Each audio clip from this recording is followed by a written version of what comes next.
Hey, how you doing? This is Tom, and this is Tom's Radio Room Show. And I want to wish everybody a happy holidays, and please be safe. Pretty scary out there on the roads. Anyway, this is a radio of mine that I've had, and it's stored up on top of a 6-foot bookcase, so it's kind of hard to get down for me nowadays. And it weighs a ton, because this is not a replica. This is the real thing. Let me get this out of the way and show you. I got this about 30 years ago, and it was in terrible shape.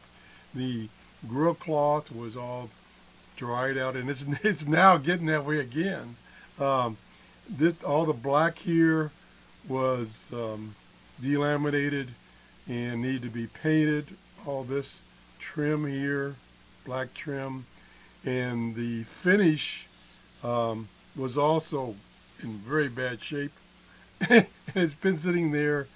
Actually, it was kicked around for a couple of years, and then I finally put it up on the shelf. So it's got some new scratches on it since I did that touch-up. And like I say, it weighs a ton. In a minute, I'll try to turn it around and show you the insides of it. This is not a replica. This is the real old radio. Very, very unusual. I was very lucky to find this at a garage sale or a flea market or something. I don't remember where. I got it for like $2 or $3 because it was in bad shape, but it worked fine. And what this has, and let me see if I can zoom in on it. Stand by. Over there, right here, is what's called an electric tuning eye. I believe that's what it's called. And it is actually a tube, the top of a tube, that as either the voltage or the current that comes into it varies by the strength of the RF signal, the tuning little band there, see this little section here, it's dark, that will widen and open. And so that's how you tune in a station. Pretty cool. I wish they hadn't done away with these so soon, but I guess they had problems with it. Unfortunately, even though I got this radio turned on very carefully, I have no audio, so I can't show you the audio. The other thing is, it had push buttons, and on each of these push buttons, it would tune it to the appropriate frequency, and it had on here what the radio station call signs were. So you could, like, this is WOR, this is WJZ, I believe, and so on down. And then this button here was for manual tuning. So you'd push this in, and then you would use the tuning knob, which still works, but I don't get any audio. I don't know what's the deal. Again, the tubes are probably 40 or 50 years old in this thing. The capacitors are old. And why did my camera just like go out of focus there for a second? Oh gosh, I can't believe this. Anyway, that's basically the radio. It had, let's see, it had a shortwave band from 2.2 megahertz to 7 or 8 megahertz. It had the medium wave band. It had another shortwave band from about 6 megahertz to 22 megahertz. And then at the top it actually had, I know you can't see it, maybe I can zoom in a little bit. Nope, a max zoom. At the top, it actually had some names of some international broadcast stations. And of course, those have all changed.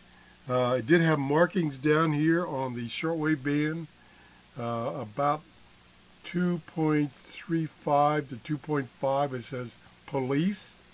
And then it goes up to about 2.8 to 3.4 is aircraft. At 4.0 it had amateur, and then it had some more markings up, and so actually some names, very fine print. Pretty cool radio. Let me zoom out carefully. Gotta watch I don't kick the camera. So I do have it on, and there is a slight hum, very weak, but that's all I can get. No matter what I do, this is the volume control over here. This is the um, function select, whether you're using this manual tune or one of these other ones. And unfortunately, the writing that was black decals was gone, so those are gone. And this thing weighs a ton. Oh my gosh, it's really hard to turn. Oh, tearing up my. Ooh, boy, this is hard to turn. You gotta be careful it doesn't blow up in my face. Okay, there it is. So it's got 1, 2, 3, 4, 5, 6 tubes, and the tuning eye tube, which is, where's Mr. Finger? You can't see it very well, and I don't know if I can get the light in there, but down here is the tube facing towards the front, which is that tuning eye tube. Let me see if I could tip it up. No, you can't see it. That's not that big a deal. Big speaker. Let me get a little flashlight. There's the speaker. Huge speaker with a huge magnet, and it has a matching transformer to get the impedance from the radio to the speaker correct. I think, I'm not going to touch it right now, but I think all the tubes are lit. It has 3, and I don't know if you can see them or not. There's one. Where's Mr. Finger? Watch me drop something. Oh, jeez. Okay. Like here, for instance, right here, between these 2 cans, is a metal tube. It has 3 metal tubes. They're all metal. And there's no glass. Just tap the tubes a little bit. Not much.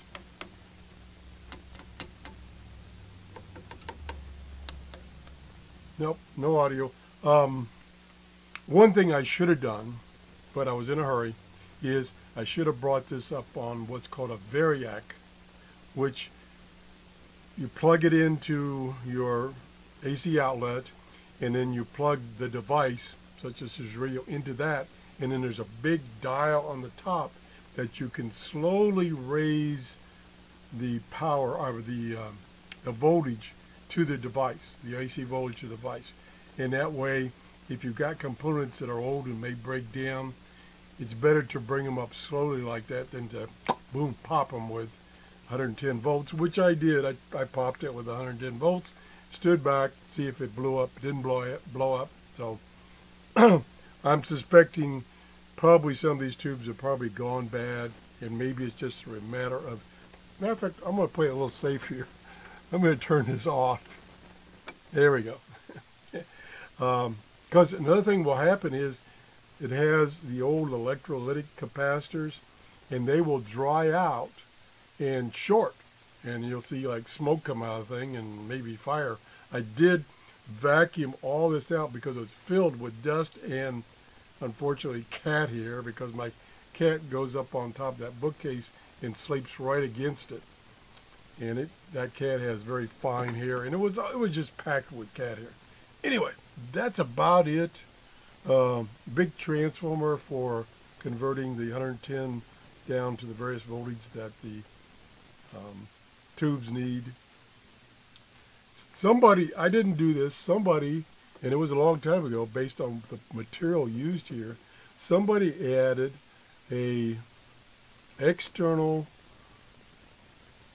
headphones jack. This is, like I say, not original. They did a fairly neat job. I wonder, could that switch possibly be in, I don't know what position it's on. Let me turn it on back on a second. Let me get away from it. Now, one thing about these old tube radios, the tubes have to have time to warm up, so you won't get anything out of them at all for several seconds, maybe up to a minute. So I'm going to let it warm up a little bit. Just see. Oh, yeah, there it goes. You can see somewhat. I see filament lit there on that tube. Don't see any filament lit on this tube, although I did touch the tube before and it had been getting warm. I don't see anything on that tube. So it could be the tubes are not getting the proper voltage. Now I'm going to flip this switch. I don't know what position is what.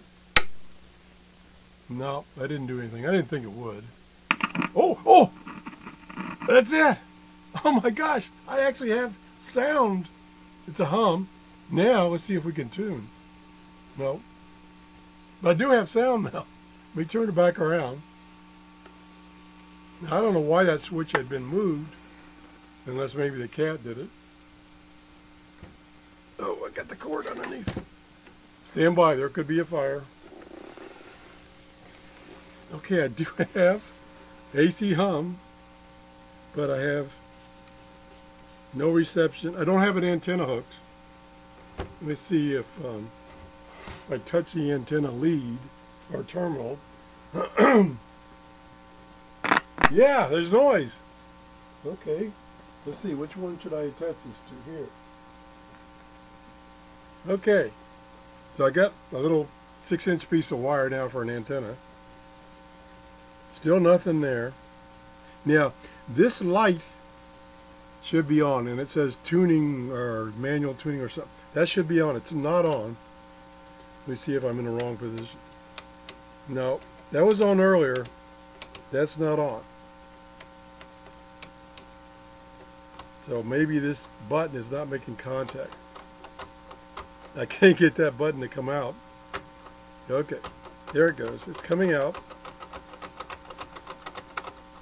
There it goes. That button went in. And of course, again, the contacts could be really crudted up. Nope. Originally, when I turned it on, this button was in, meaning, what do they call it? Dial tuning. That's what they call it, dial tuning. This was in and this light was on. That light's not coming on now. So that probably is now the problem, is I've lost contact with that button. Come on, baby, you can do it. No. This is the mode, I'll call it the mode select. And before, when I moved it, this light came on, but it ain't coming on now. I don't know which position is which. I do have volume though, a lot of hum. Let me turn it off for a second. Okay, it's off. I think the audio section is working, although it does have a lot of AC hum, probably because the capacitors are bad. But I'm not getting this manual tuning button, and these, of course, probably having, I don't know if they're even shortwave bands or what. Let me just try a few more fiddles, and then I'll give up. Got it warm up. It's warming up. And we'll try pushing these buttons. Nothing, nothing, nothing, nothing. These are not going in because this one's stuck. If I push this a bunch of times, this one slowly comes out and then this one goes in. Yep, came back out.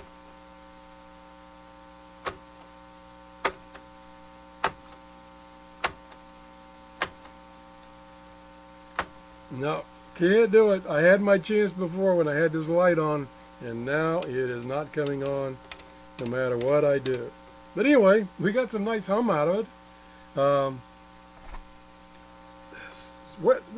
Let's assume that this light now is burnt out for some reason. Let me just try tuning it. I don't hear anything, nada, zero. So it acts like it's not engaged, which could be. And unfortunately, I'm not going to bother with taking the chassis out to get to these contacts to clean them. I'm just not going to do that. That's too much. Come on, you. Oh well. Okay, there it is. Again, everybody have a great holiday. Be safe. If you enjoyed the show, please give me a thumbs up and have a good day. Bye-bye.